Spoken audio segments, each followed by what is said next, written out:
My pleasure to welcome you all to the book launch of Liberty Chee's book, Merchants of Domestic Labor, here at the University of Amsterdam. My name is Evelyn Ersanilli. I'll be chairing today's meeting. So again, a kind request to the people online to switch off their microphones. I will be sharing a copy of the slides with you shortly, just in case they are not clear to you on the screen. So Liberty is an international relations scholar doing interdisciplinary research on migration governance, feminist political economy, and the politics of knowledge of production. Liberty, the floor is yours. Well, thank you so much, everybody, for being here today. I want to thank, of course, the Amsterdam Research Center for Migration for organizing this event. I want to thank Evelyn, of course, for inviting me to do this book talk, and my discussants here today, Crystal and Leila. I'm not sure whether she's online, but I want to, give a shout out to Sabrina if you're there. Without her, this book would not be out in the world. So I prepared this presentation with the assumption that most people here online will not have read it yet. And hopefully at the end of the discussion today, then you'll be encouraged to do so and maybe even write a book review. Wink, wink. So what I'll do is I'll talk about the background of the book, like the start of the book, and how it's changed over the years. Of course, this was my PhD project, so there's things that I kept and there's things that I changed in terms of focus. Then I'll talk about what I think is the empirical and theoretical contribution of the work. I'll go a bit into the weeds, into the empirics, focusing on one specific stage of the migration trajectory, and finally some concluding remarks. So this book started as a PhD project that was seeking to kind of fill the void in terms of what we know about the so-called middlemen of migration, the meso level of migration. So these are actors that fill this metaphorical space between sending and receiving countries. They can be these recruitment agencies, but they can be all kinds of different actors, right, that kind of facilitate these movements. So at that time when I was kind of putting together this project, there were already literature that was looking into these actors from other disciplines, from geography, anthropology, and the other social sciences. So you have the huge literature on migration infrastructures, the migration industry, the labor brokerage. But of course, I am an international relations scholar, so I wanted to look at these actors and this phenomenon from a disciplinary perspective. And I thought at first to think about them as non-state actors in global governance. And so here is the first productive tension that I encountered, right? Because in the literature, you could say that they are for-profit non-state actors. So these are businesses, these are corporations. And in global governance literature, they tend to be portrayed as kind of producing, contributing to global public good, the global public good, in their performance of their entrepreneurial activities. So I had a hard time reconciling this assumption with what these recruitment agencies actually do in practice. So I thought, okay, what to do with this? And of course, within global governance theory, there are already kind of people who are very critical and say, well, maybe we need to denaturalize this assumption that these businesses will always do good, that they will always produce optimal outcomes, right? And that we need to repoliticize global governance, right? So one solution, of course, is this is something that was suggested by this book that came out in 2005, Power in Global Governance. They say, well, maybe we should bring the question of power back in. Of course, Barnett and Duval kind of make the claim, right, that global governance is basically social relations of power. That was their kind of core theoretical claim. And then they came up with a typology with 4 different kinds of power. what has changed since then? So I thought, well, maybe I need to really focus on something very specific, right? That say to the audience, which would be the general public and not just the thesis committee. So I thought I kind of zeroed in on something that Alexander Betts said in that edited volume that came out in 2013, on the migration industry, where he said that these mobilities are slowly kind of taking on the a logic of commodification and exchange.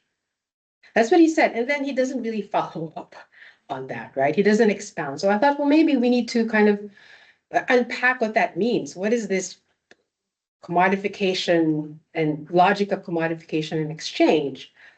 And so I thought, well, maybe, okay, let's keep the initial framing that these agencies are non-state actors, but they're specifically market actors who are interested in making money, investing and getting a return on their investment, right?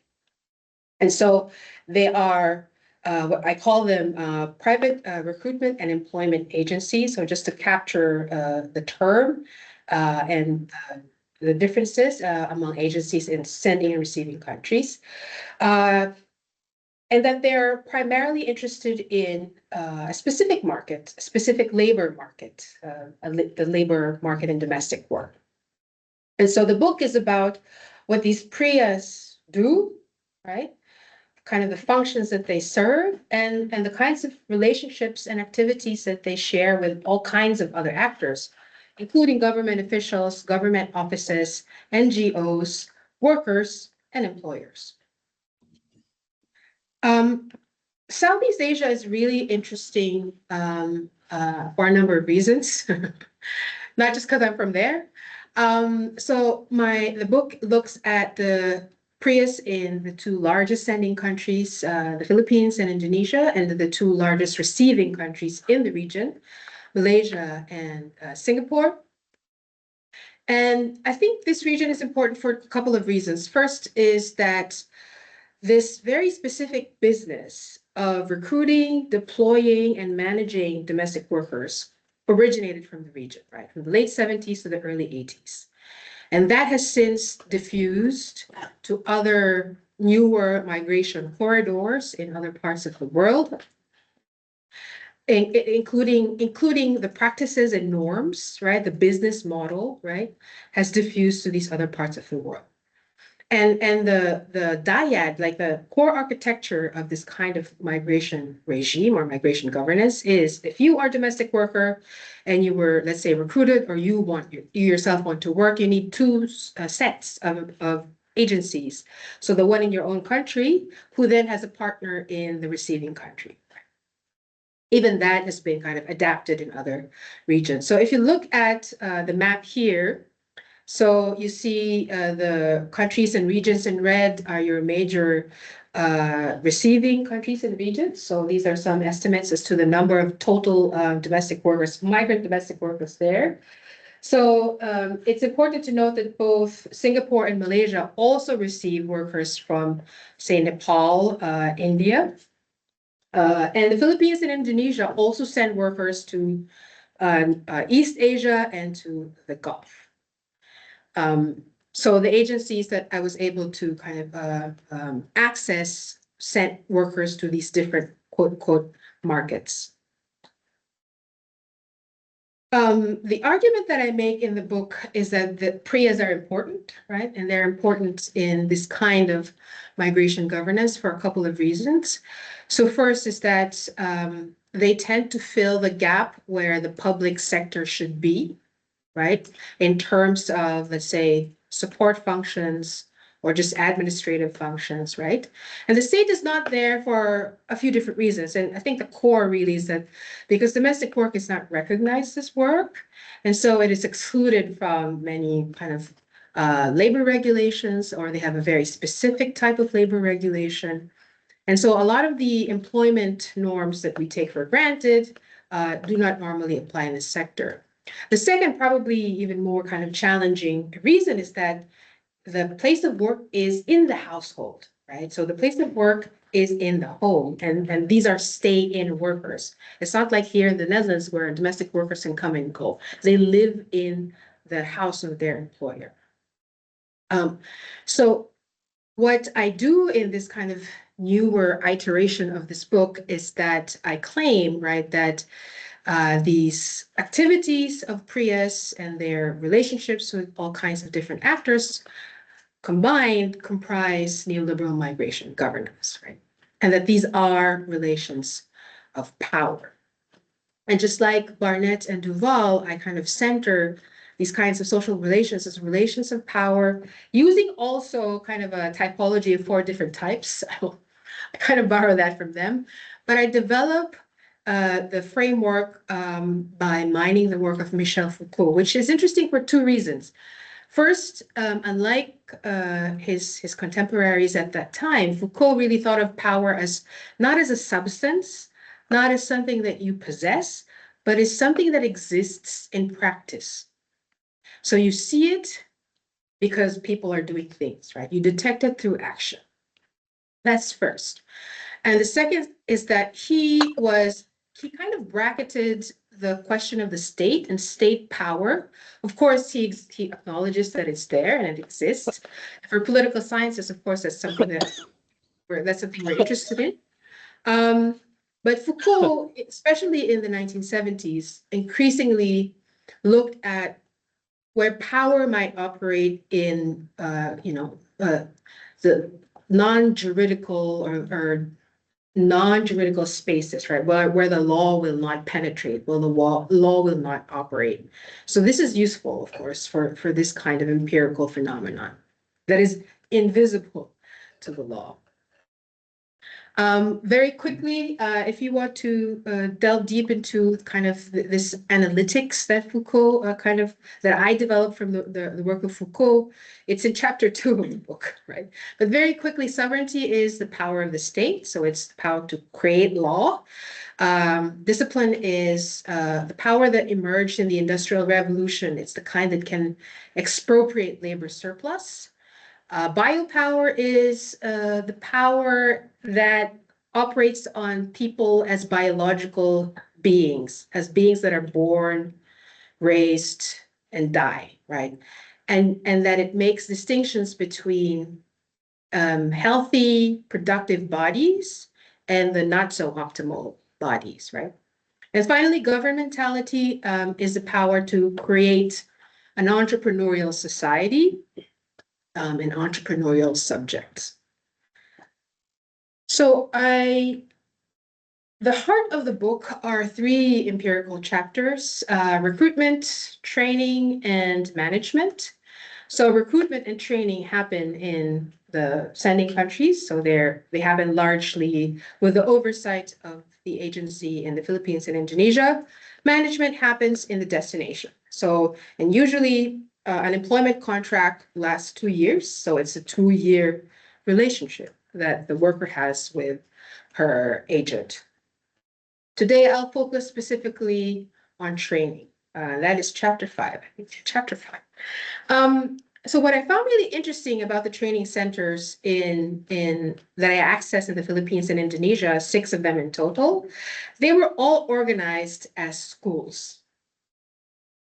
There were administrators, there were teachers, there were students or trainees, and they had classes.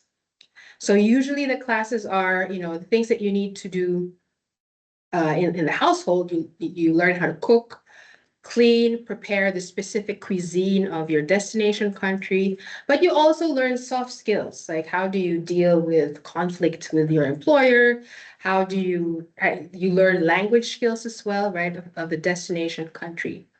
And usually, I mean, I've seen that there are 2 models, the stay in and stay out model in these training centers.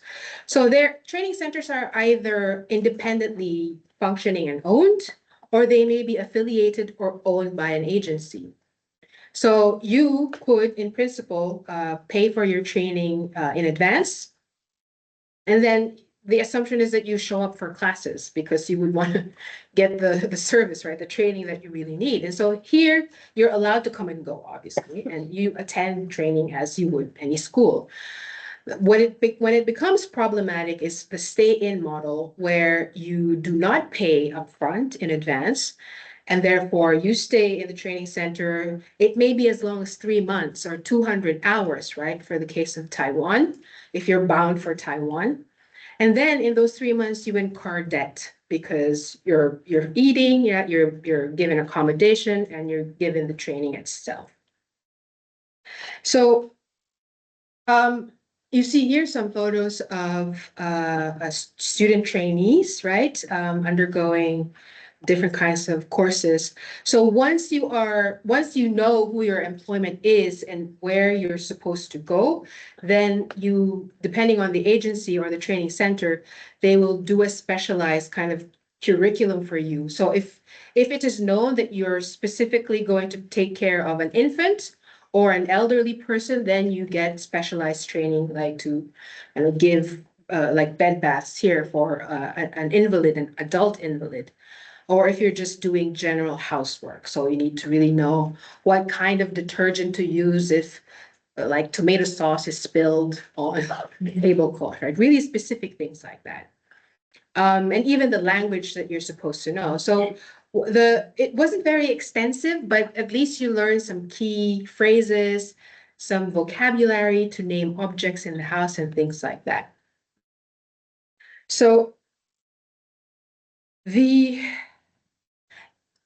of all the government officials that I spoke with, they said the logic behind training was to prevent abuse. The assumption is that if the worker is properly trained, that there wouldn't be enough people are making this because it's so naive, right? That there wouldn't be any conflict between the worker and employer, right? Because, well, she would know what to do, she would know how to handle modern appliances, and she would be able to communicate. Of course, this ignores the fundamental conflict in an employer and worker relationship, right? And what an employment contract aims to solve, right?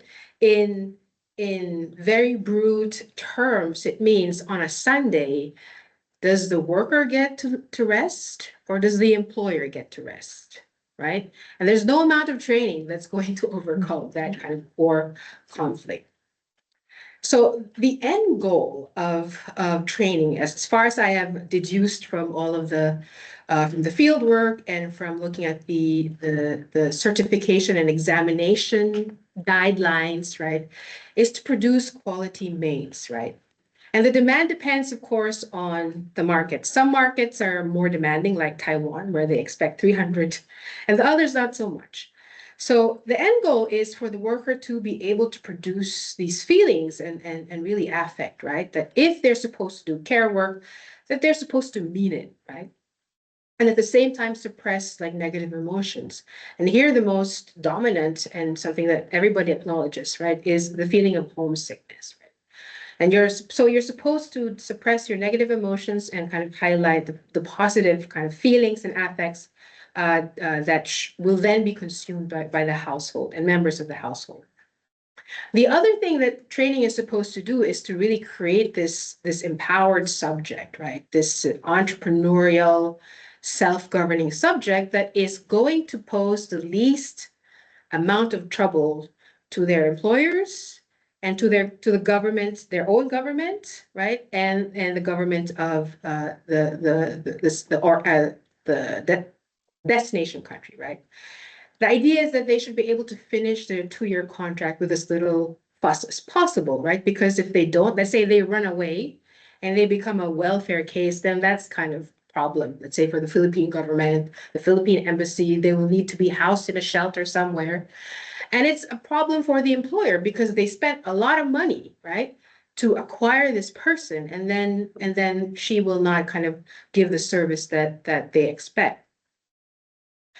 And lastly, and this is something that you see here in the photo, students kind of like in their final exam, doing their final exam. So they are tested in two ways. So one, like an oral exam, like for the language that they're supposed to know. And this kind of written exam, like knowing what, like I said, knowing what kind of detergent to use, if it's tomato sauce instead of, let's say, cooking oil, right? So irrespective of the integrity of these exams, because they're not always, sometimes you could say that they're for show, because I've never had an exam that is 100 items and I'm done in like 25 minutes. I mean, come on. So irrespective of the integrity of the exam itself, whether these workers are really, really prepared, right? Is the guarantee what I call the sovereign guarantee. It's like a stamp of quality control from the Philippine government, from the Indonesian government saying, hey, our workers went through all this fuss. And therefore, our workers are more competitive compared to all these other countries that don't put their workers through this process. I don't know how much time I have. So 5 minutes. What I want to say is about neoliberal migration governance is these are activities, everyday activities performed by agencies, embassy officials, government officials, caseworkers, workers themselves, and employers that together kind of make this whole machine churn, right? And it's been churning and churning for half a century. It's made lots of money for lots of people for a long time and will probably continue to do so, right? And that they tend to occur, I would say, and this is something new that I will claim. It's not in the book, I will claim it now. that they happen where you have a temporary employment relationship, right? Neoliberal migration governance happens when the employment relationship doesn't follow the employment contract norm of employer-worker state, right? If that is absent, you have neoliberal migration governance. And I'm going to say as well that it takes the place of the public sector, right? When it is absent. And it is absent for many different reasons, but I say it's absent in low rights contexts. And by rights here, I don't mean just the differences between countries, but how even within a country, that different populations are governed differently with different rights, duties, obligations, right? And so certain populations are exposed to risk and others have social protections, right? And if they are exposed to risk, neoliberal migration governance kicks in. And I hope this theoretical framework is useful for a lot of different kind of mobilities. But I imagine it, for example, if you're interested in finding out how a Filipino worker gets undocumented in the Philippines, you can, in the Netherlands, I'm sorry, you can trace their origin from Manila, then maybe they spent some time in Dubai. They get pirated by a recruiter in Poland, and in Poland, they're horribly abused. They run away. They run away to the Netherlands, thinking they're going to get treated better, but are not, and they become undocumented here. So I think hopefully this theoretical framework will allow those kinds of investigations. And I'll stop here, I think, with some time left. Great.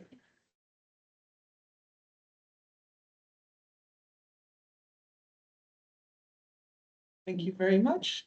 Now we'll have two discussants, which are then followed by a round of Q&A involving both the people who are present here in Amsterdam and the people who are online. I'd first like to give the floor to Crystal Ennis. Crystal is a university lecturer at the Leiden University Institute for Area Studies. She's a scholar of global political economy, whose research examines the political economy of dependency on hydrocarbon revenue and foreign labor in Gulf economies. Crystal. Thank you so much, Evelyn. And thank you, Liberty, for inviting me. It's really an honor to be here and to have the chance to read your book quite carefully in preparation for this. I first met Liberty some years ago in Leiden, and I think it was 2018 when she was participating in a workshop that we organized. Then I found your work so sharp and theoretically informed, and you brought so much tremendous insight to our conversations. So it's really a pleasure and an honor to see how your ideas have continued developing, and how insightful and important this work is. So first of all, congratulations on your book. So Yeah, the undervaluing of care, the invisibility of a major source of labor that powers our homes, our economies, that reproduces and cares for the next generation, the crisis of social reproduction, depletion, care drain, all of these terms, right? But central to the functioning of global capitalism and its neoliberal variety has been this undervaluing and devaluing of care and the mobility of bodies within and across borders to provide for, and indeed, in the case that you show, sell care. And Liberty notes the ILO estimates that 1 in 25 employees worldwide is a domestic care worker. And this is a really stunning statistic. And this is formal. This is what they can count and estimate on the basis of, right?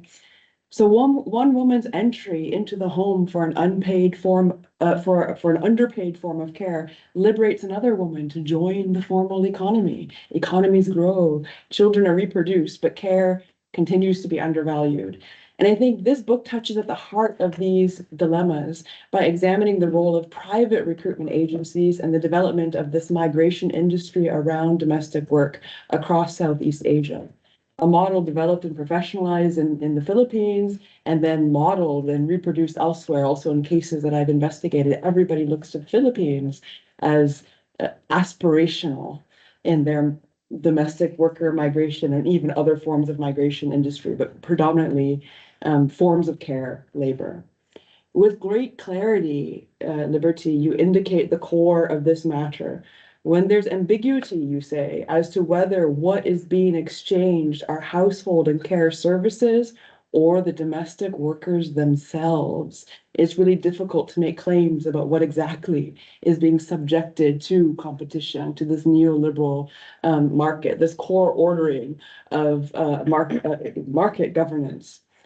So I think seeing clearly the heart of this dilemma in your book allows you to reveal the biopolitics at work and how the logics of power and action, as you say, work in the exercise of neoliberal migration governance.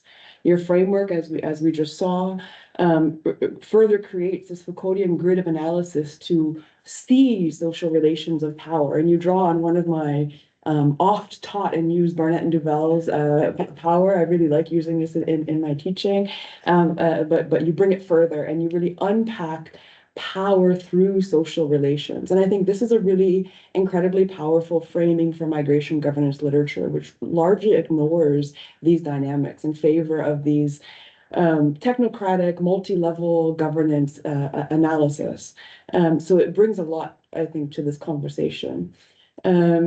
Your empirical work, including the interviews and the insightful participant observation, really demonstrates the creation of this migration industry where domestic workers are central.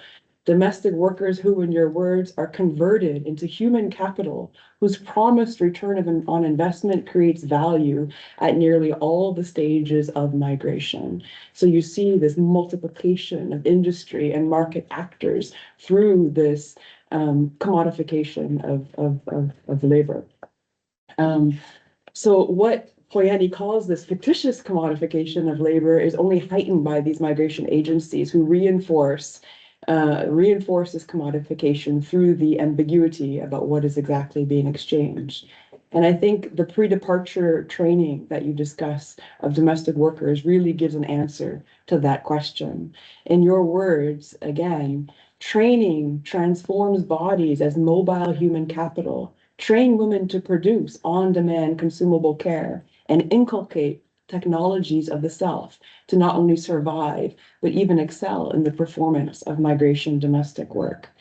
Your work resonates really strongly with Shireen's Rise, most recent book as well, Depletion. And I just kept recalling it as I was reading, where she looks at, beyond the economic costs of care, she delves into the human costs of care work and how these are reproduced across class, race, gender, and generational lines. So in addition to the fact that care is undervalued by society, paid and unpaid care both take a toll also on the health of individuals, on households, on communities, as people give more than they receive. And this is a gap she calls between giving and receiving, is what Shireen calls depletion.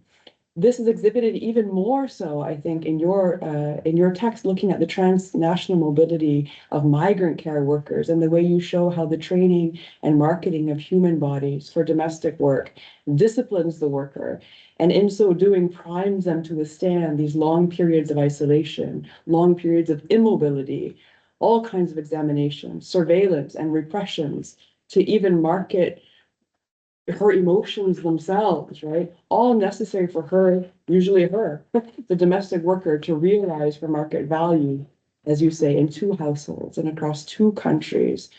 So domestic workers from sending states like the Philippines and Indonesia, in your story, like other sending states around the world, are thrust into what Overbank calls this global labor market. But they're not simply part of this large reserve pool of labor. They're actively sought, extracted, and produced like raw commodities to be part of a whole industry for the production of maids and other forms of caregiving. So this work really lays bare these sinister biopolitical partitionings and the disciplining of bodies in the production and reproduction of the global political economy.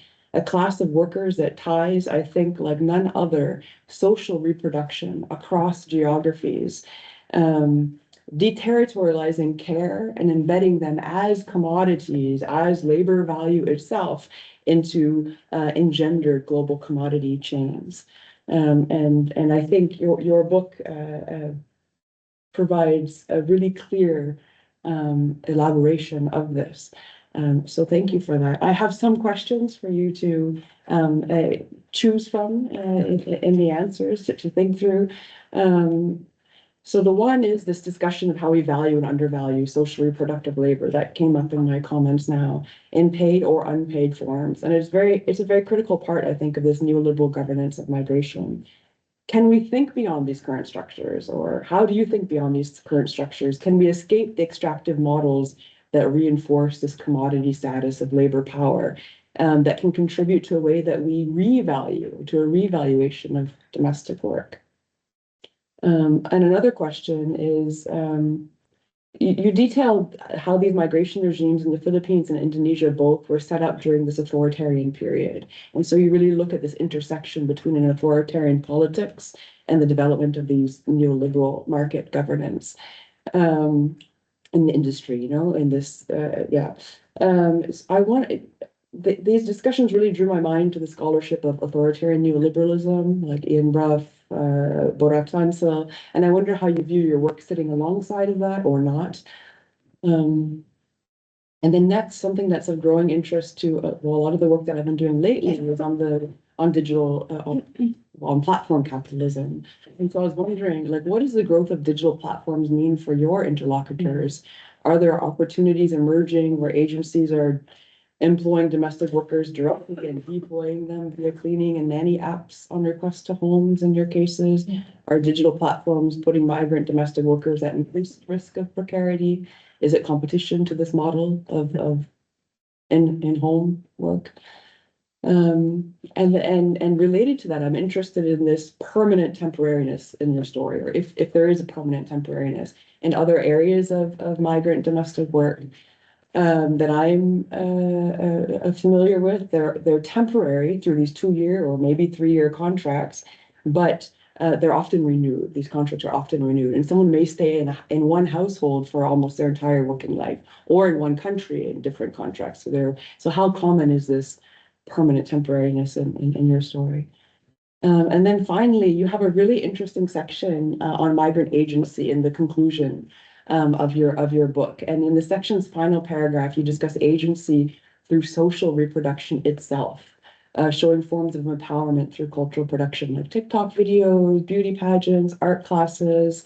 And I've read about I've seen similar patterns in Gulf countries and destination countries, YouTube and TikTok videos. Bindu Menon writes about Indian domestic workers and other workers doing this. So I was wondering if you could tell us more about these acts of social reproduction and resistance through culture. And I'll leave it there for now. Thank you so much. Thank you very much, Crystal. I'm sure you're keen to answer, but I would like to first move to the discussion by Leila Faghfouri Azar, who is a lecturer and researcher in legal theory at the Faculty of Law here at the University of Amsterdam. She holds a PhD in legal theory, also from this university. Her expertise is with critical legal theory, decolonial approaches to law and justice, and the abolition struggles against violence, exploitation, and inequality. Yeah, the floor is yours. Thank you very much, Evelyn. Liberty, my warm congratulations for the publication of your book. I'm very honored actually to be here to talk about your book with you today. And I just want to say that your book is fascinating, really. You know, I can obviously see the intellectual courage that you put first in picking this topic and actually engaging with it in this really actually multi-level, but also very interesting way. So then your book to me is a very good source to learn more about migration management system, but not just that, about reproductive labor, obviously, about political economy of care and many other things. Thank you for producing this magnificent piece of work and sharing it with us here. So I have my commentary here, so I'm going to read it in order to make sure that I am in time. So as Liberty has already told us in her presentation, at the center of her book is a powerful reframing that recruitment agencies, brokers, training centers, placement firms are not peripheral intermediaries. They are market authorities who determine who migrates, on what terms, and with what embodied and effective dispositions. Through pricing mechanism, selection procedures, behavioral training, biopolitical screening, and other mechanisms, these private actors construct the very condition under which migrant domestic labor becomes governable, and not just governable, but tradable. Chee's empirical chapters reveals in striking detail how neoliberal migration governance is built not merely through state action or inaction, but through the systematic delegation of sovereignty, disciplinary, biopolitical, and market-making powers to such private agencies. I believe one of the book's biggest strengths lies in its Foucauldian analytical framework. Liberty maps the intersection of sovereign power through visa regimes and accreditation systems, disciplinary power through training and behavioral norms, biopower through health, fitness and bodily standards, and governmentality through the production of self-regulating migrant subjects, but also entrepreneurs. So this multidimensional lens allows us to see that domestic workers are not simply employees. They are shaped, packaged, and circulated within a transnational market for reproduction labor. And this is a very unique observation, I should say. Their bodies, affective states, and subjectivities are governed through an assemblage of private and public authorities, which eventually expose them to structures and forms of exploitation in a much more subtle and sophisticated way. This assemblage operates most intensively where, according to Liberty, the law is not present. That is the private household.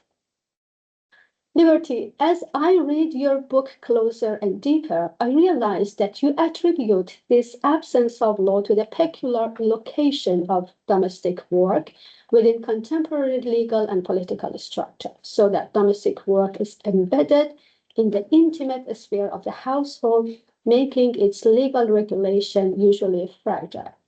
As you note, the very characteristics that define domestic labor, namely its performance in private homes, its association with femininity and care, and its intimate, affective nature, contribute to its invisibility to law. And as you clearly put it in your book, this invisibility is not accidental. It is produced by intersection of space, the private household, gender, feminized labor, and ideology, the naturalization of care as non-work. As you put it, so this absence of law is not a neutral oversight. It is a condition that enables private actors to step in and exercise authority in ways that would be impermissible in any other workplace. It is precisely because domestic labor is performed in a private sphere, often by women, whose migration status is legally precarious, that recruitment agencies operate not only as logistical intermediaries, but as disciplinary institutions. And I love this observation. They fill the regulatory vacuum generated by the legal marginalization of domestic work, and in doing so, they administer in the form of sovereign, disciplinary, and biopolitical power, and then they create a space that is invisible to law. This is in this context that recruitment agencies turn into authorities to govern the market, using the way that I would like to call accumulation through disciplining, commodification through disciplining, leading to a form of accumulation in this new liberal market through bodily management. And I think that captures the core of your thesis in a way. Now, situating my remarks within this context, I want to clarify that I am engaging the book from a theoretical normative perspective, and particularly with focus on this point about the structural invisibility of the domestic labor to law.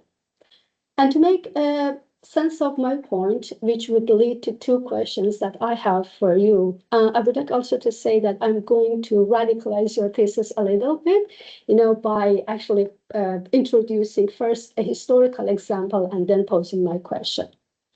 Now, let me connect my point to a very brief historical genealogy of the role of private authorities who have long governed women's reproductive and domestic labor. When we widen our temporal lens, we see that private authorities exercised today by recruitment agencies resonate in a structural rather than incidental term with earlier historical regimes governing women's reproductive and domestic labor. Let me offer a concrete example from the same region, one of the standing countries, to use your terms, that I think is especially instructive for this discussion. The example that I have belongs to the context of Dutch colonial rule. According to the documents in the Dutch East India Company VOS archive from Batavia, the enslaved and endangered women were routinely inspected, classified, and priced for domestic service. Of course, this is not an unknown fact. But what is more interesting in relation to our discussion is that the same archive shows that by the late 19th century, a network of local makelars or brokers in English effectively acted as proto-recruitment agencies. They sourced, trained, and supervised young Javanese women for European households to replace workers when employers expressed dissatisfaction. So, taking this example, I think this resemblance to contemporary recruitment agencies' practices is unmistakable, to be honest. So, private intermediaries governed reproductive labor because the colonial state refused to regulate the supply of productive labor in receiving countries coming from that sending location. So by situating your analysis within a longer genealogy of private authority over women's reproductive and domestic labor, I wondered whether we might consider the following question. So I'm not suggesting that contemporary recruitment agencies replicate earlier systems of slavery or colonial servitude, but could we think of them as occupying a structurally similar position? Through their work mediating, disciplining, and ultimately commodifying women's reproductive labor, especially in the moments and spaces where the state withdraws its regulatory presence to the benefit of private actors, can't we see them as reproducing some of the same underlying logic? And while considering this observation a bit more seriously, Can't we imagine this to strengthen the theoretical point that recruitment agencies are not solely or mainly new market participants in the neoliberal market, but perhaps the adapted version of the long-standing arrangement in which the management, discipline, and commodification of women's reproductive labor have historically been delegated to private authorities? So this is my first question. And then my second question concerns your discussion of migrant domestic workers' subjectivity and agency that Crystal also referred to. So then your analysis very interestingly foregrounds workers' agencies through their negotiations, practices, different forms of resistance, and also forms of collective organizing. But I wonder, though, how far we can push this emphasis on emerging forms of subjectivity when the broader context remain one that is governed primarily through contractual mechanisms. So then the point is that even though we are no longer in regimes of property law, which was the case under slavery and colonial regimes, the contractual framework itself is often invoked to suggest that migrant domestic workers consent to their condition. But doesn't this risk obscuring the structural forces such as economic need, precarity, and restricted mobility that shape this apparent consent and thereby mask the condition that compel workers to accept arrangements that could not only actually push them through disciplinary processes of getting their bodies and labor commodified, but also to get exposed to forms of exploitation that sometimes is even unimaginable. So these are my questions for you. But then again, Liberty, let me congratulate you on this book and thank you very much for inviting me to take part in this conversation. Thank you very much also for the time. So I'll first give the opportunity to Liberty to pick out a couple of the questions raised and respond to those, and then we open up the conversation. Well, thank you so much, Crystal and Leila, for your comments. I really appreciate that and formulating these really, I'd say, difficult questions. I'm going to start with the agency question because both of you kind of posed that. So the section on agency was a new addition to the book. It wasn't in the thesis. Because one of the reviewers said, what about migrant agency? Okay, read other people's work, right? Or read my TikTok paper. But it was, I think it's good to know that these workers, when they leave, agency isn't something that's contained in their minds and their bodies. It's distributed agency. They're acting on behalf of a child that they need to feed or parents that they need to kind of take care of, right? So they're making choices that are not the best for themselves, but might be the only option available, right? So it's not like, Homo economicus, this rational agent that's kind of just thinking about their own interests. They're thinking about their family's interests or whatever. And there is kind of structurally within kind of this whole system, the best example I can give is the stay in and stay out, right? When you are indebted to the agency, and this is something that I didn't mention, but it's in the book, is that they actually lock you in.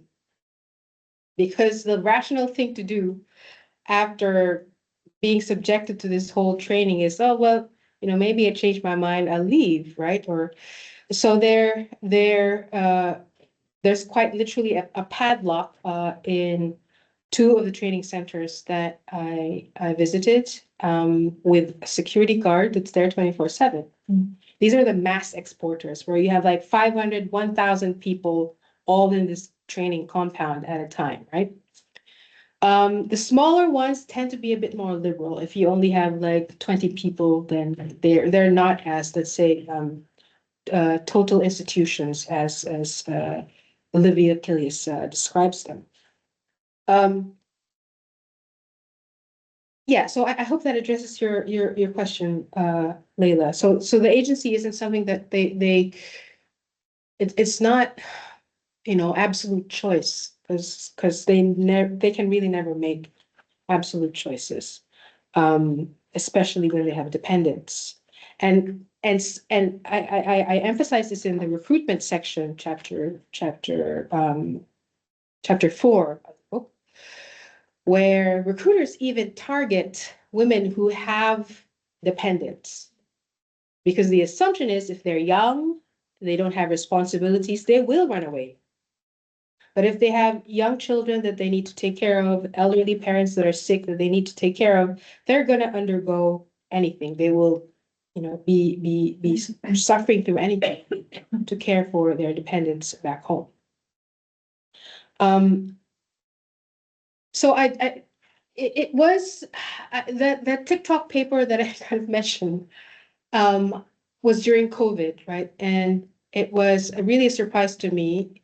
I found out about it because this Kenyan domestic worker in Saudi was featured in the New York Times doing these TikTok videos. And so I was like, what are they doing there? And then I started looking and like, what are all these domestic workers doing, making these videos? And I realized it's they're kind of recouping what is lost, what is depleted, right? The sense of humanity, that they are women, right? That they may have needs, and that they are worthy, and that they have something to contribute, right?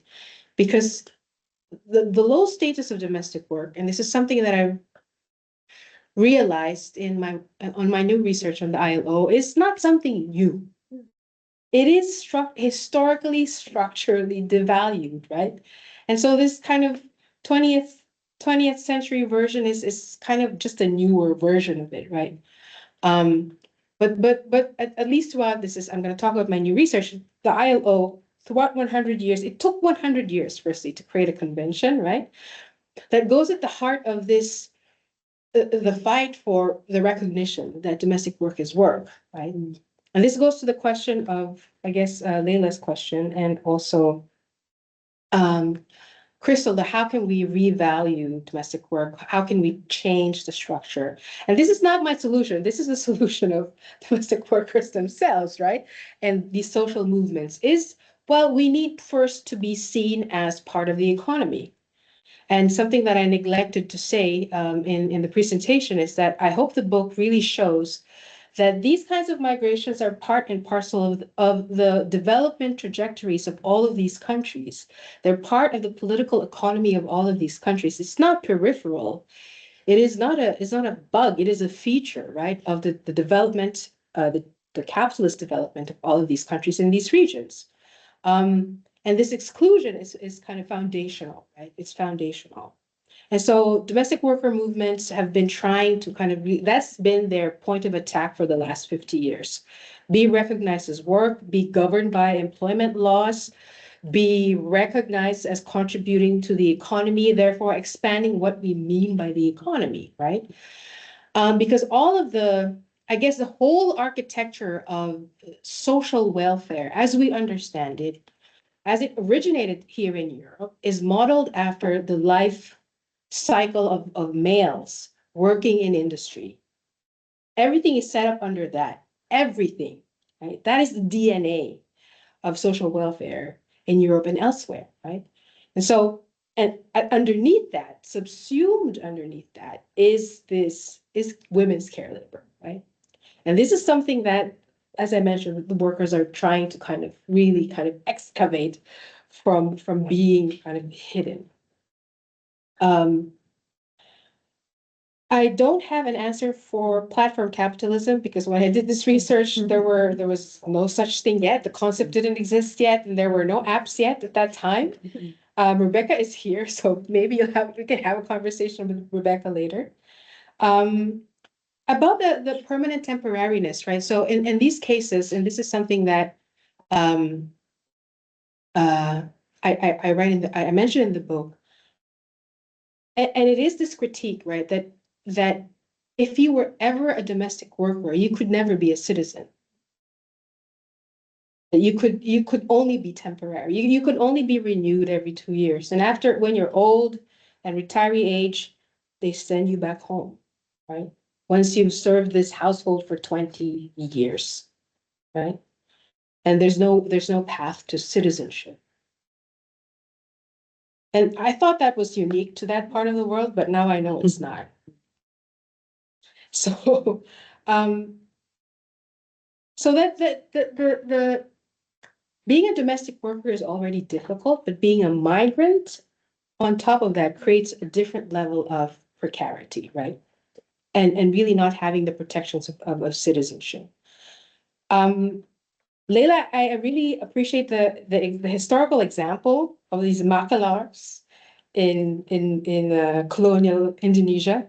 Maybe something you can take up, Jessica.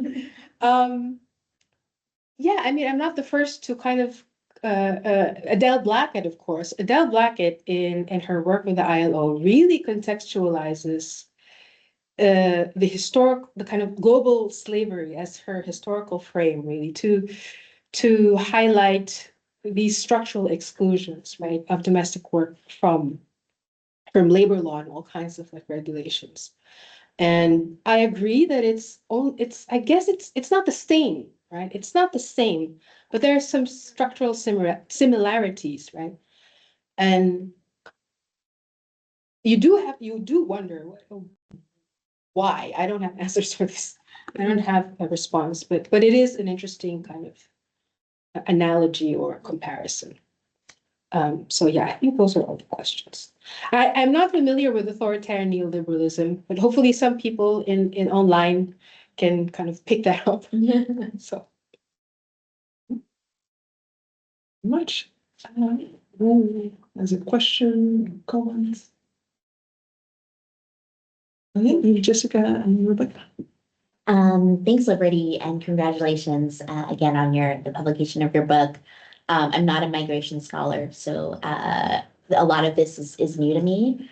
I guess one of the things I saw I know this is about sort of domestic migrant work, but I saw on one of your pictures that there might also be, I was like, maybe I'm misgendering the person, but also men. And I know that a lot of the sort of news in the Indonesian context is about sort of the like male migrant labor. So I was just wondering, like, if you could speak a little bit about sort of the gender dynamics and the differences between different sort of types of migrant labor, including those perhaps that are more professionalized. Yeah, I thought that I would, but yeah, congratulations. It sounds really, really fascinating. You want to take a round, or you want to take the one? maybe a couple more questions? Yeah. Okay. Rebecca, and then I propose you answer, because then we have an online question.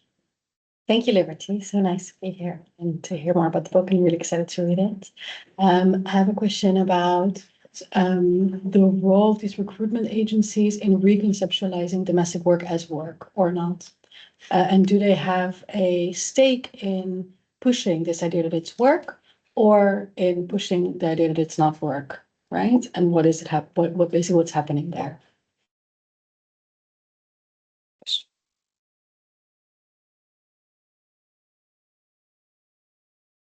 Maybe I'll answer these two first before we take the online one. Yeah. Okay, so I did have occasion to attend and speak with some agencies that dealt with seafarers, for example. And there is very much a gender difference in, for example, the pre-departure orientation between these two groups, right? So the ones that I attended about that were filled with seafarers, like would-be seafarers, emphasized their role as providers, right? As the main kind of income earners in their households, because at least for the Philippine case, they're required to remit almost all of what they earn to their family left behind. So that is kind of the dominant frame, that you are the person responsible for your family and therefore you need to remit. It's easy. I mean, it's not that different from female domestic workers, but because they also are, of course, encouraged and joined to remit, right? But of course, seafarers will, in terms of sums, will be sending so much more. And the gendered aspect is kind of this masculinized, father of the family, provider, things like that. at least the ones that I kind of met, right? These agencies that dealt with professionals or kind of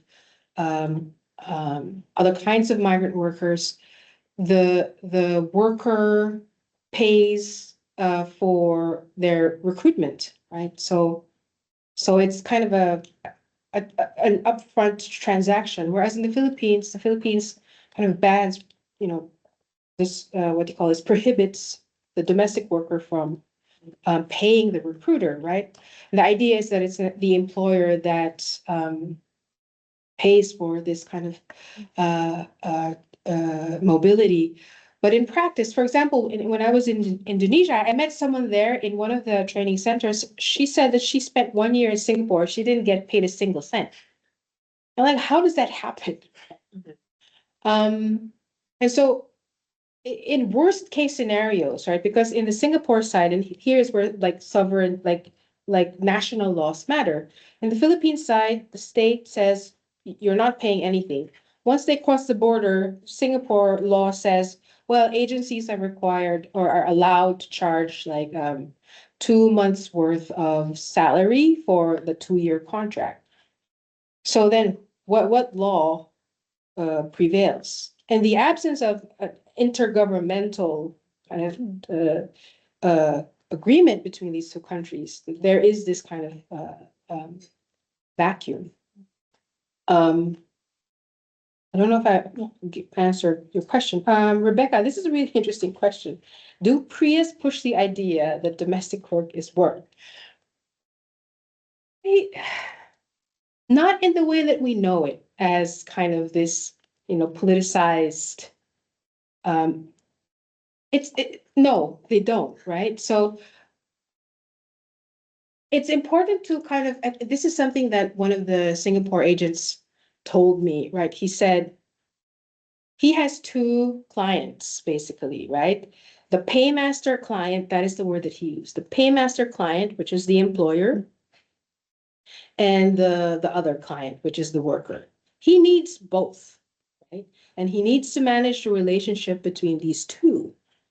But who is the more powerful one? Structurally has more power between the worker here and the employer. It's the employer because he gets the money from the employer.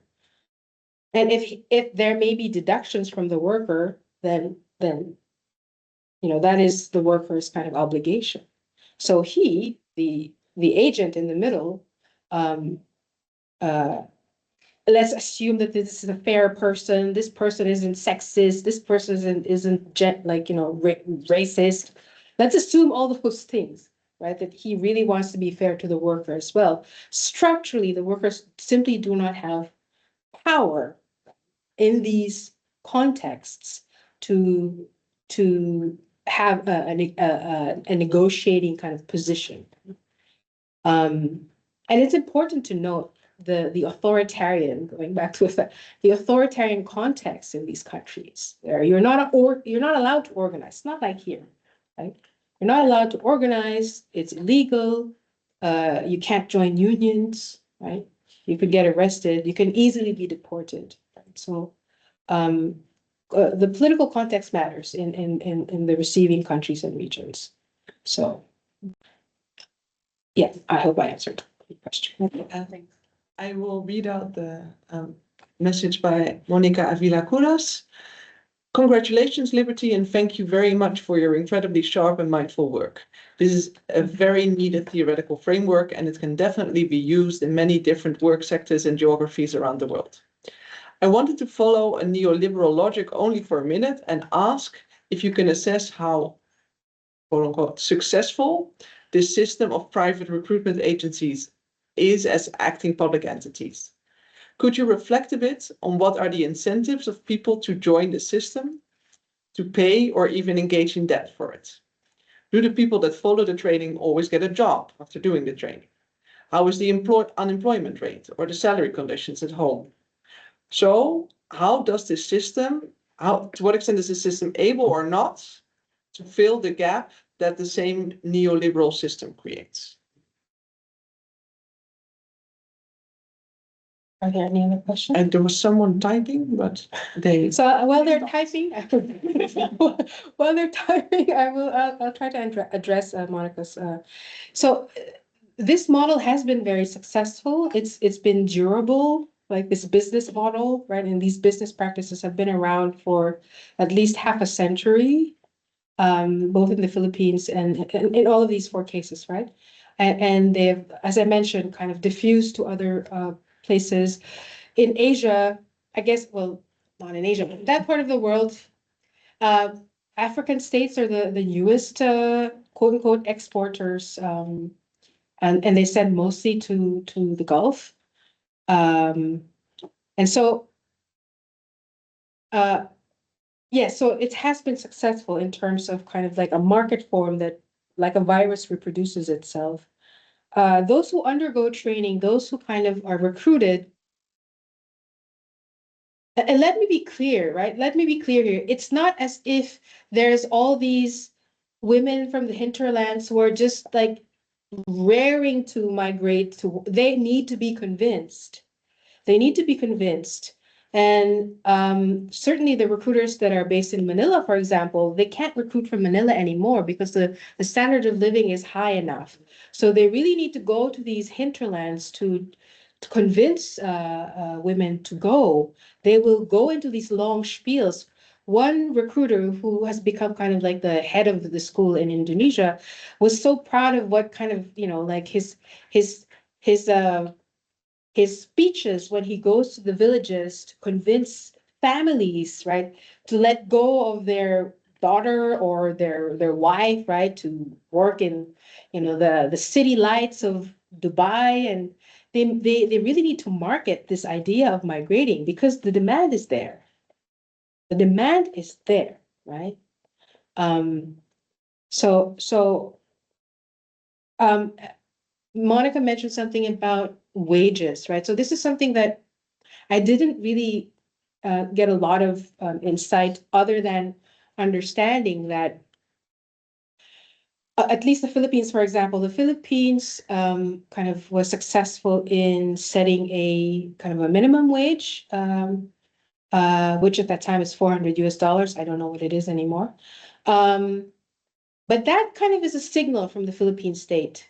Even though it may not always be followed, it's difficult for the state to kind of enforce it, but it gives you a signal from the Philippines, hey, we expect this from our workers, right? And others have kind of attempted to follow suit. But of course, from kind of like the demand side, you want to get as cheap as possible, right? And there's all kinds of really interesting, weird ideas that employers have to devalue the worker, not just her labor, right, but her personhood. There's literally hierarchies among domestic workers from different regions, where the darker your skin is, the lower you're paid. I mean, going back to the historical metaphor of global slavery, right? So yeah, I don't know if I answered your question, Monica. If she has a follow-up, please feel free to type and we will further engage. Thank you. Any other? Yeah. So, yeah, it's really great to see how good. Congratulations again. So I have a question actually about the PRIAs themselves. So it sounds like there are, there's definitely a division between the PRIAs, the sending PRIAs and the receiving PRIAs. And so then how does the industry in some ways write off? Is there some kind of hierarchy in how they organize themselves, and also in labor migration, and historically, but the migrants themselves oftentimes also some of them can parlay, the entrepreneurs can parlay their knowledge of the labor, the migrant gene, into some kind of business, right, as intermediaries, either as recruiters or as service providers, I guess, on the receiving end. And so so my second question related to the PRIA industry is how many, how possible actually is it for particularly for care workers, female care workers, basically set up their own PRIA? So, Can I get you a question? Yes. Yeah, Liberty, congratulations also from me. We met a few years ago at a conference where you presented, I think, one of the chapters from what's now the book, and it's so incredible to see it now that it became book. And yeah, amazing, congratulations. Yeah, first, so yeah, I have a question and then maybe more of a comment. So I'm really curious to hear, yes, how you want to follow up on the book, like what your thoughts are, because you also mentioned yeah, this almost quantitative hypothesis that the lower the social rights are, Do you want to write something together? yeah, so the lower the social rights are, the more these agencies get like space, right, to come in. And yeah, I think this is super interesting because that's already what I thought actually a few years ago, but even more now when you presented it. Of course, and that's what I do research on. So that I mean, I generally do this research on opposition towards social rights for migrants, and I also broadened this now across the world. So I have also some data from the Philippines, where actually, the welfare chauvinism is not as high as in many other countries. At least I only have data for healthcare, but yeah. So I was thinking, how to switch this, because here. So you mentioned something about the welfare state really being for like this male, a typical male employer, but it's not. I don't think that's true anymore, because we had like this paradigm shift in the welfare states over the last decade towards a more social investment approach. So this means also, for example, labor market integration. And labor market integration is now, from the public side, but also the government side, one of the most supported newer policies, so to say, because also how labor markets develop. And so in my work, I argue that this is really crucial also for migration. And because then here we have, for example, in Netherlands, these programs where then the migrants or refugees come and they do here the integration program or the labor market integration program, where is there in the examples you mentioned in the Philippines and Indonesia, it's the other way around. So the sending country provides this. And here, actually, also some of the right-wing governments, they also want to push this outside our countries, so to say, that the migrants should only come if they already have these skills, language skills or work skills. And I thought this could be really great to broaden this theory or perspective, because it's this switch, and it's very sensitive politically now, because already we have political movements across the EU or on the EU level also that push also for more of this type of style of migration governance. I think that's really fascinating. Would be a potential to broaden this. Any other questions? No, yes, Lonnie? Yeah. First of all, thank you very much for the presentation. And also it confirms the idea. At Fairwork, we have this project, it's called Traffic en Route. So we follow the journeys of people from the sending countries, how they arrive in the Netherlands, and it confirms the idea that we had, that these recruitment agencies and persons are getting more of a position lately. I was wondering, in the network of cooperation with, for example, governmental actors, NGOs, how do those agencies cooperate with other actors? Is it quite formalized, or is it like a parallel structure? You mentioned that they work or they collaborate at some point or interact. I was curious how that takes place. Thank you. I think, shall I answer quickly first? Because I think we have three, Take your time. and then, sorry. I think 4 is a bit much. So the question about the prayers themselves, right? So I was in the Philippines. I was a bit more successful in accessing some of the big deployers, right? And one of them was very proud to show me, hey, look at our building. It's like 7 floors, and look at all our servers, and I don't know what they needed servers, right? Why would I don't know, like store all the data, whatever data they're saving, right? So there's there's ones that are really big like that, like the big volume deployers, and then there's like small, like one person operations.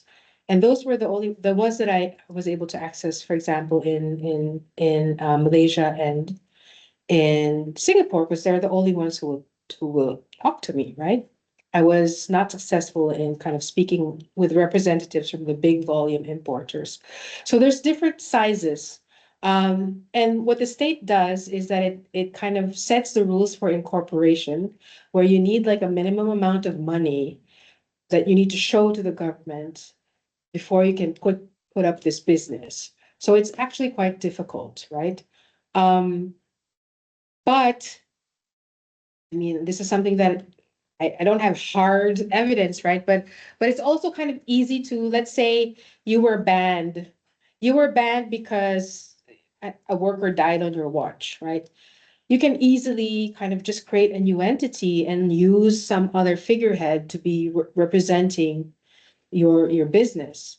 So it's a bit like a game of whack-a-mole, right? So, okay, so we did wrong, and then we close shop, we open another one. So that seems kind of relatively easy to do. But the capital itself, like the initial outlay, that you need investors, right? Um, and yeah, I don't know what the figures are now.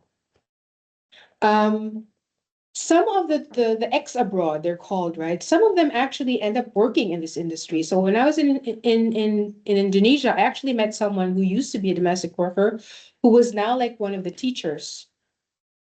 So, and then, this is really depressing. Should I say it? I don't even know whether, I think it's in the book, but there was a case of like one Cambodian domestic worker who used to be a domestic worker in Malaysia, and then she ended up working for one of the agencies, and her role was, it was an NGO worker who used this term like a tamer. Meaning, like if a worker were to run away and the only place she can run to is the agency, it's her job to convince the runaway to go back to the employer. So there are actually ex-abroad, ex-migrant domestic workers who do not contest, who do not resist or contest this whole structure, but participate in it and reproduce it, right? So I think maybe in the future, it could be interesting to kind of like, know what is, because there are activists in Hong Kong. Hong Kong was still, I don't know now though, but it used to be like the core of domestic worker organizing in Asia, because it was open, it was democratic. There were so many migrant organizations. Now I don't know. Big question mark. So it's interesting, yeah, to kind of what kind of streams ex-workers to go this way and the other. A question about Jana.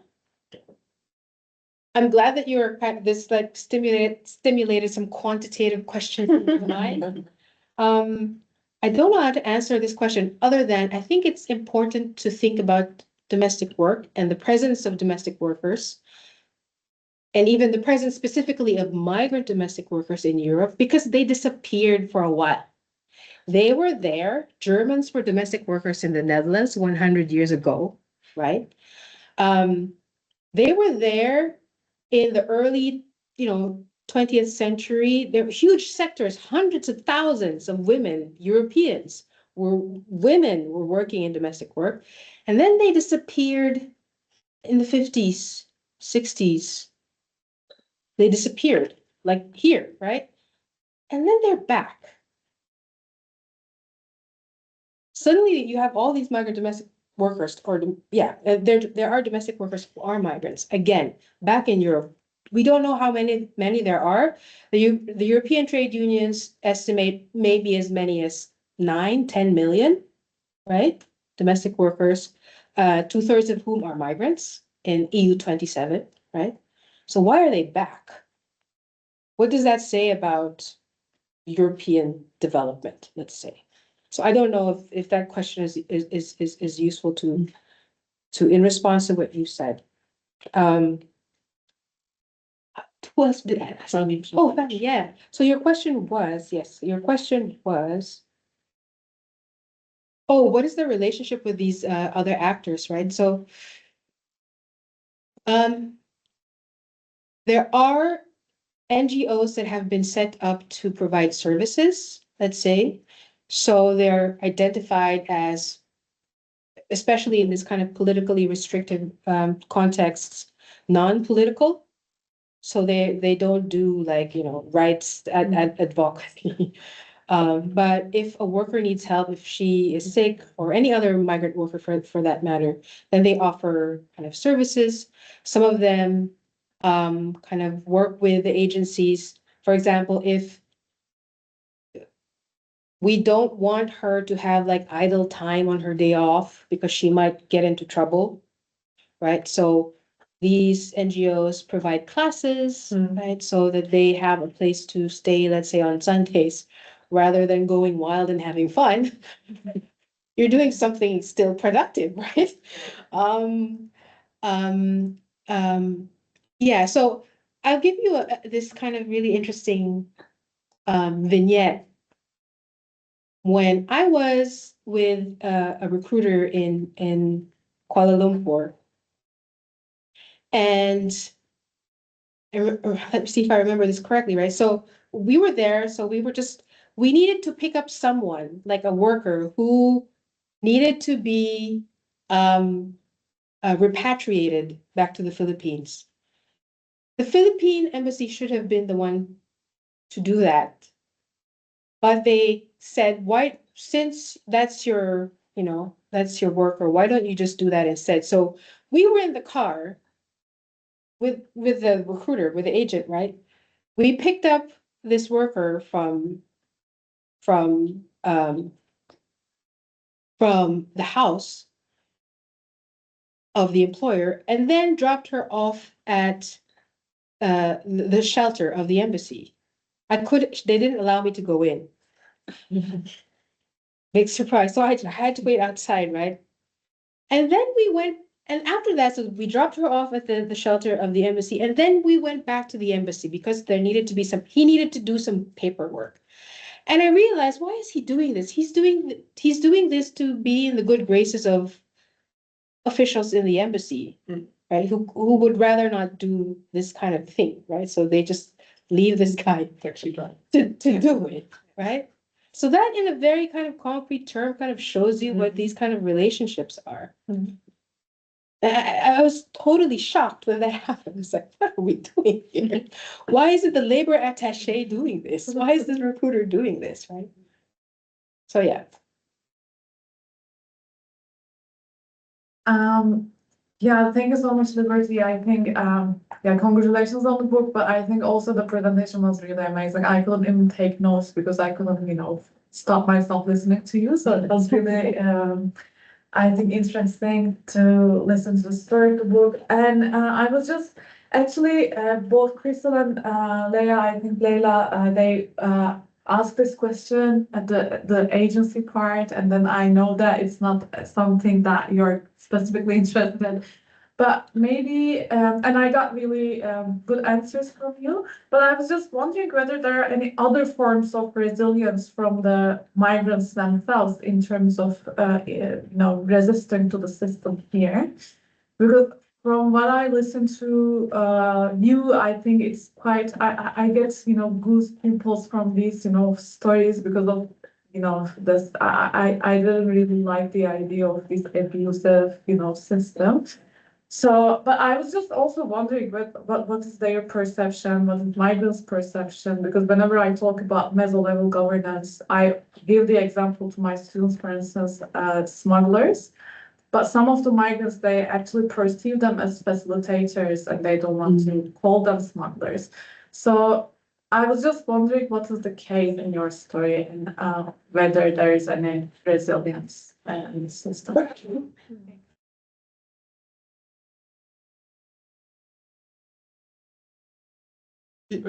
Well, I mean, I can, yeah, interested in that as well, because in the cases, like when I was doing research in South Asia and India in particular, there was often this story that people, the international human rights organizations will look at the recruiters as the big bad people. They're very busy with us as well, like in your book, trying to prove how great they are.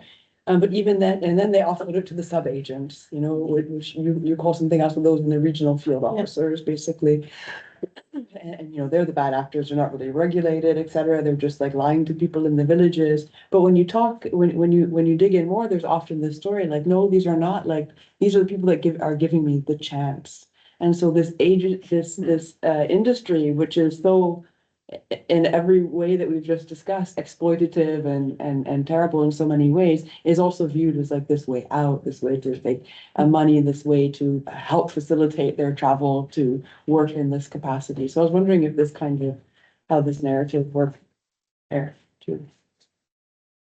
Yeah, I think this is a really good question. Like, I'll start with the relationship of the workers with the Prius themselves, with the agents, right? So it's easier to see the relationships for the smaller agencies, because it's usually like the owner and like dealing directly with the workers, and there they can really kind of create a relationship, right? And I have in mind specifically this agent in Singapore who really on weekends would prepare coffee in her office because she expects that the workers will hang out there, right? And so it's a really interesting relationship because, and this is something that I say in the book as well, because depending on the agent can actually make your life easier or not. The agent can advocate on your behalf, for example, if you don't have a day off. So the agent can convince the employer, hey, give so-and-so a day off, or even something as simple as like somebody said he needed to go to the house, do the house visit, right? Like as a service. He needed to go to the house because he needed to deliver some sanitary napkins to the worker, right? So they would do these things that creates this feeling of indebtedness in a way, right? And my thinking is that if you don't need the employer, the agent to advocate on your behalf for a day off, for example, if we just follow the rules, if they exist, right? You don't need the help of the agent to mediate and advocate for you if we all just follow the rules, if everybody if we understand that there should be a day off every Sunday, for example. So and some of them, I think specifically of this one in Singapore, she does care for her workers. Right? She cares for her workers. And she of course is interested in them finishing the employment contract, right? So that she doesn't get in trouble herself, right? It's not otherwise it's a bad mark on her record that she has a runaway or someone who just wants to go back home, right? So the Prius kind of need to work on the relationships with these two sets of stakeholders, quote unquote, to use kind of technical terms, right? To keep this whole thing running. And in a way, in chapter, in the last empirical chapter on management, I show this, that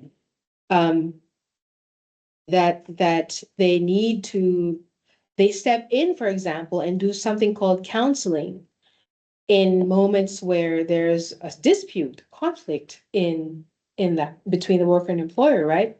Because the state doesn't exist. It's not there. So it has to be the agent who does this kind of mediation and what should be a labor conflict, right?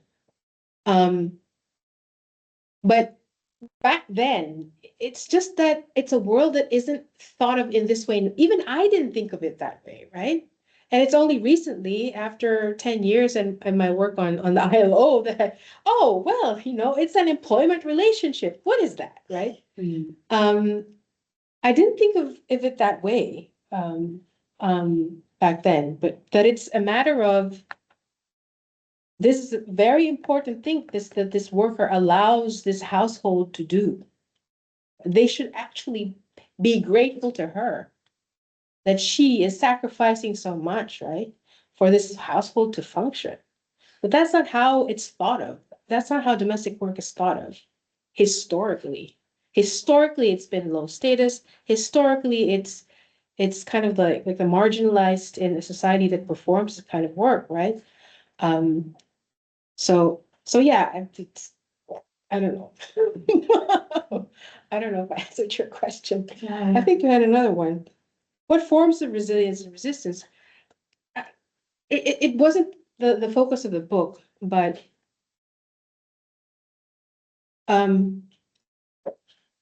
newer research that I've done is really there's an understanding that something is lost, right? That something is lost in kind of when you're under these systems of domination and exploitation, something is lost from you. That it actually makes it difficult for you to resist, right? And that needs to be what they do in these TikTok videos is to capacitate themselves so that they have the power to resist. Okay? I'm going to get emotional.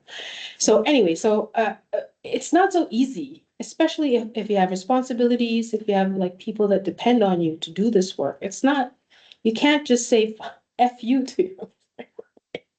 It's but what maybe if the future, I'm still finishing one paper, but and I don't know if I have time to write a book, but maybe highlight all the structural things that all these other actors could do, including the state, to make it so to give workers resources really to create the capacity to resist.